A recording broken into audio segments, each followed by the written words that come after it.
Hi students, welcome to KC botany. 10th standard students பார்த்தீங்கன்னா 2026 public எக்ஸாம்ஸ்க்கான time table வந்து கொடுத்துருக்காங்க. So என்னென்னக்கு என்னென்ன exams அப்படிங்கிறத குயிக்காக பார்த்துருவோம். அதுக்கு முன்னாடி நீங்களும் நம்ம சேனலை சப்ஸ்கிரைப் பண்ணாமல் தான் சப்ஸ்கிரைப் பண்ணுறேங்க. மறக்காம இந்த வீடியோக்கு லைக் பண்ணிடுங்க. ஸோ நமக்கு வந்து எக்ஸாம்ஸ் வந்து என்னைக்கு ஸ்டார்ட் ஆகுது அப்படின்னா மார்ச் 11 ஸ்டார்ட் ஆகுது. சரிங்களா? 11/3/2026 ஃபர்ஸ்ட் எக்ஸாம் பார்த்தீங்கன்னா நமக்கு வந்து தமிழ் அண்ட் லாங்குவேஜ் வந்து கொடுத்துருக்காங்க.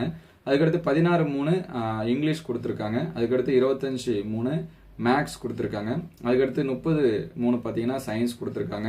அதுக்கடுத்து 2/4 பார்த்தீங்கன்னா 2/4/2026 சரிங்களா, சோசியல் சயின்ஸ் வந்து கொடுத்துருக்காங்க. நமக்கு ஏப்ரல் வரைக்குமே எக்ஸாம்ஸ் வந்து போகுது. அதுக்கடுத்து 6/4 பார்த்தீங்கன்னா ஆப்ஷனல் லாங்குவேஜ் கொடுத்துருக்காங்க.